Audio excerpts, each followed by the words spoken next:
What's up guys? So meron tayo ditong bagong Kawasaki Ninja 500 guys. Tingnan nyo, Ninja 500 na bagong-bago guys. 2 months pa lang to ah. So ayun, tingnan natin kung ano-ano nga ba yung pinagkaiba niya sa Ninja 400 tsaka sa itong Ninja 500 na to. So ang napansin ko dito guys, keyless na siya. Ayan. Keyless na siya.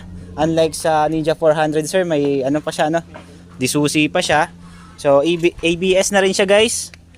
Alright. So talagang safe siya sa mga ano. Tapos guys, ang maganda dito sa Ninja 500 na to guys, meron na siyang kasamang slider. Alright. So kasama ang palad guys, nakatikim na to ng dapat hindi inaasahan. So ayan. So buti ito lang yung tama niya. So far so good pa rin naman. So pogi pa rin. Ayun. So isa pa guys, meron na rin siyang kasama